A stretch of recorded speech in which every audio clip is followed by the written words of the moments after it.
Well, I would like to welcome back Allison Taylor and James Cohn, where we are going to address the second part of their blog post, An Organizational Response to Global Compliance Challenges. So, Allison, you say that compliance officers will need to be change agents. Why do you think that organizational culture is such a hot topic these days? And what can we expect to see happen here? You have a deep academic and practical experience with this issue, so what say you? Well, I think that organisational culture is a hot topic because people have realised that there is a limit to an approach that is focused on if only we can spot the bad guys who woke up and for no apparent reason decided to do something bad and pay a bribe.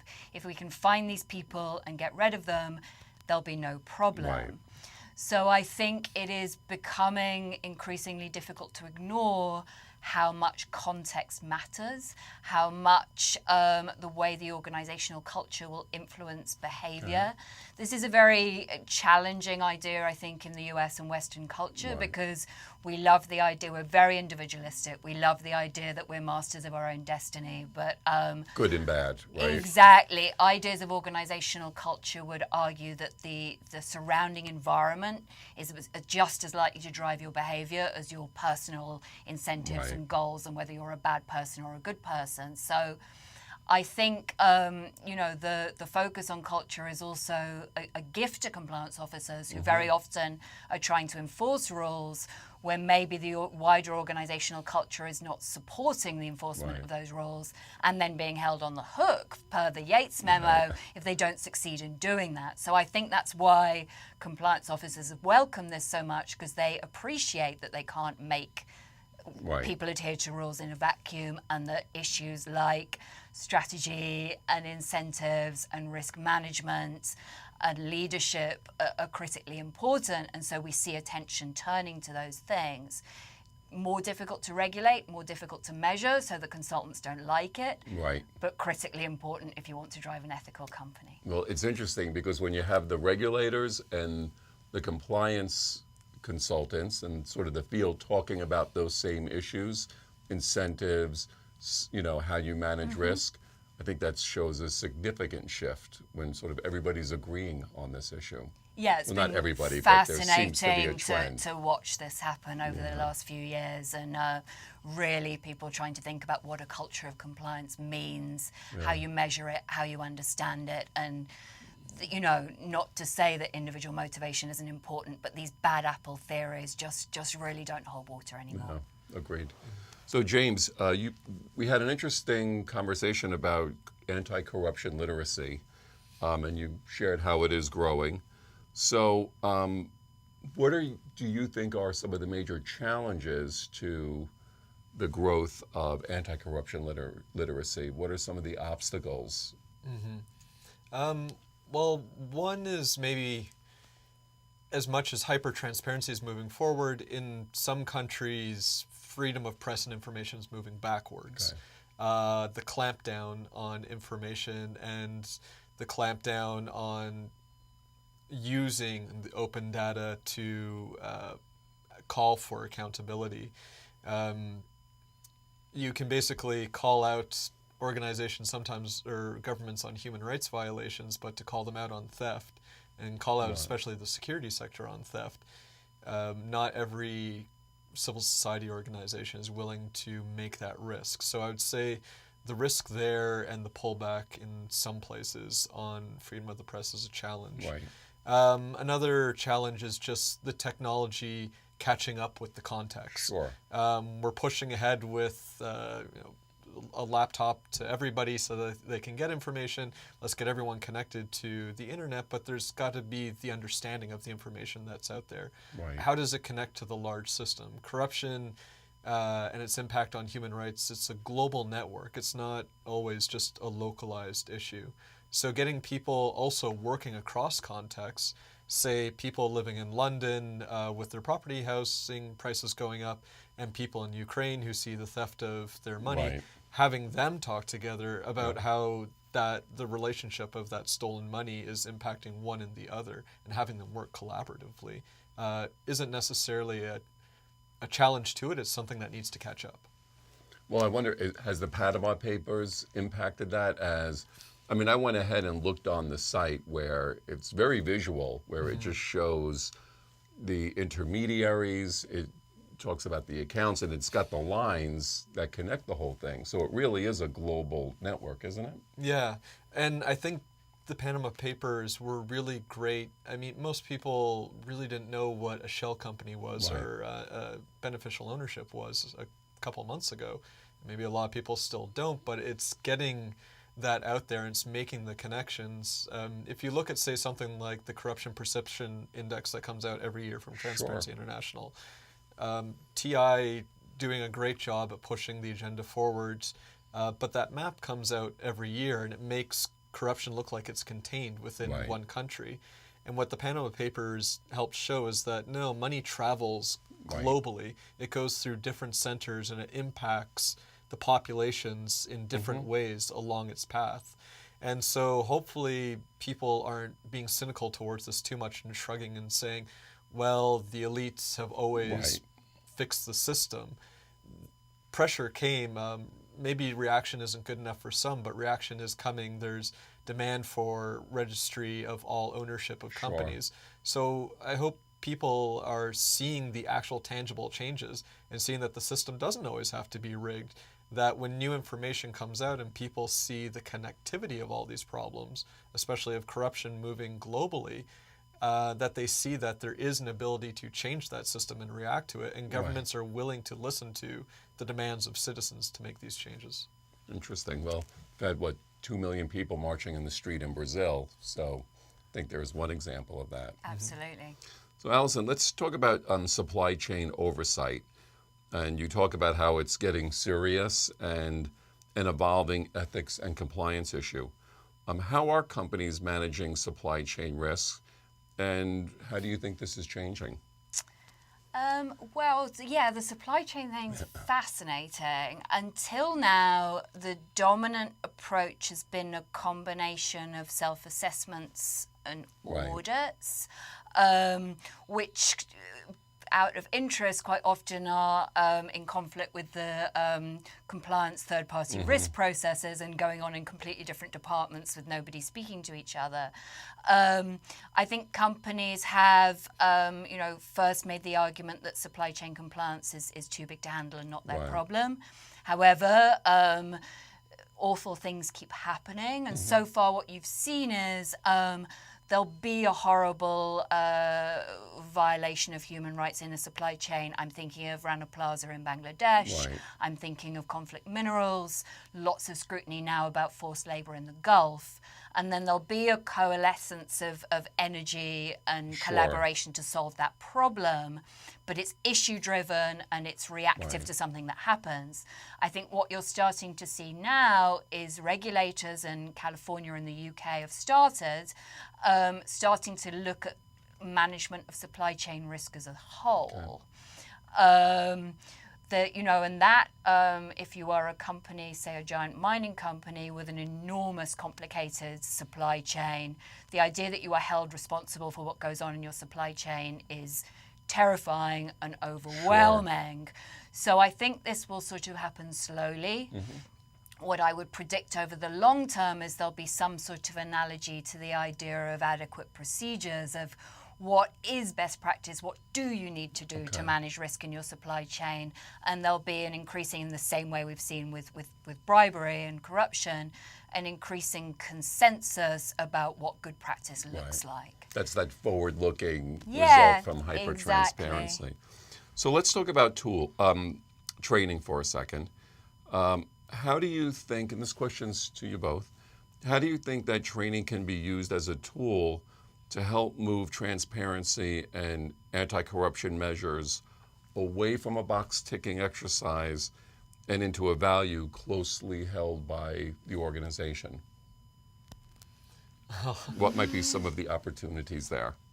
I would see it as you have to operationalize the value or the concept that you're looking at. It can't be a one-off training that comes along and says here is the definition of corruption based on the UN anti-corruption charter, and here's the OECD charter, and go through the history of it and say these are the ways for it and thank you, and then leave.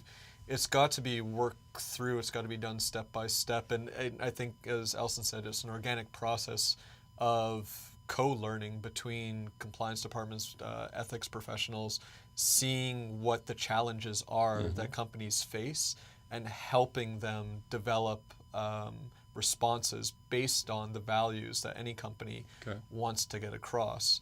So it's getting away from looking at training as one-off data dump and moving it towards how do we build your capacity as we move you forward to engage in this new terrain. Interesting. Alison? Well, I think training, if done well, can provide a huge amount of insight into the risk facing your business if you can get people engaged with the real dilemmas and difficulties that they're facing. And I think where training often falls short is everyone's like, yeah, here's a bribe, here's why it's wrong, here's what's going to happen if you break the law. And there needs to be more consideration of what if the choice is paying a bribe or a facilitation payment and losing money and not meeting your targets? Will the organization support you? Will you be able to have a voice? So I think training is the appropriate time to work through those kind of questions. It needs to be relevant to the organization.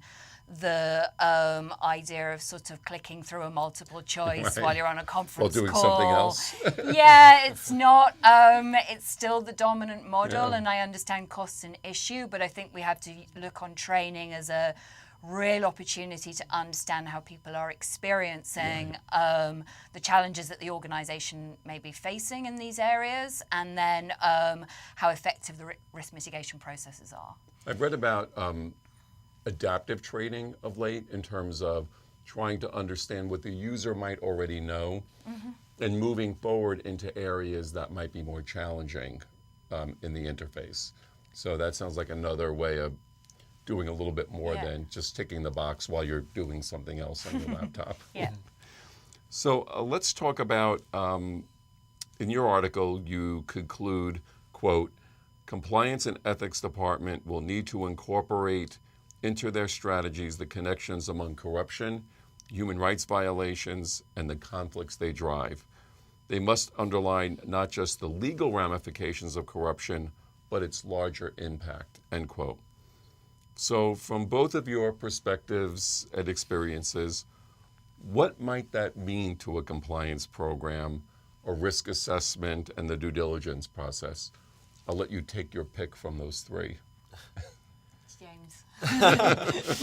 I think it goes to what Alison was saying before about not just looking at due diligence as a pinpoint process of looking at one specific issue, but looking at the terrain that you're going to be working in. Looking at, is it worth going into business with a certain company or partner, or into a certain area? What are the ramifications in terms of our conduct there, the impacts that we're going to have? That's a lot to take on. It's a lot of information, but it's not impossible. There's certain investments that need to go with that, and any company's got to see about the changing environment that our article is talking about, that we're now moving into, that these trends are moving us into, and is it worth ignoring that? And I think, as Alison said, you're not going to survive if you ignore this. So it's making the investment to scope out these terrains about impact that you're going to have based on human rights, corruption, various other issues, and what other partners can you work with to mitigate? This is where companies can potentially work together to help change an environment, say ports and shipping, say textiles in the manufacturing sector, to change that environment adequately so they reduce the risks instead of constant crisis management. So that could be a little bit of a challenge for a smaller to medium-sized company that might not have the resources or know to even where to start with a process like that. So what might you say to a smaller company looking at one of these frontier markets where lucrative business opportunities and corruption risk are intertwined? Right. Roll the dice or stay out? Or is there something in between? It's a matter of what risk they're willing to take, and I think this is also a matter of let's kind of change the options as to what's available, and maybe this is where public-private partnership can come in. This is where maybe governments, export departments and government assistance and investment departments can help them map the sector and give some of these companies who want to move into new markets the tools to do their assessment adequately. And that would then help them show that they did the due diligence, that they worked with government-approved regulations and government-approved mappings of systems so that they're not avoiding it, and so that these frontier markets aren't being denied investment, so that people in these populations aren't being denied jobs because of risks that go on outside their control. But there's more partnership to navigate that area. And Allison, you bring an interesting perspective to this from your advisory and due diligence background. And I remember in one of your papers you talked about how companies need to have a clear-eyed view of risk before they enter these markets. So where do you see this landscape now? I think James has made a lot of really interesting points. I mean, if we're going to take the new market entry example, what I would say is map your stakeholders, understand their relationships to you, understand their relationships to each other. Look at government departments and key politicians and the companies you're thinking of working with and local civil society and NGOs. Understand their influence, their impact, their agenda, and their relationships with each other. Could that NGO you've just chosen to ignore, does it have very good connections to the local mayor that could totally kill your project? Right. Don't think of yourself as the spoke and the hubs of your relationships. Understand how there may be pressure points and relationships in a market that can dramatically affect your risk profile.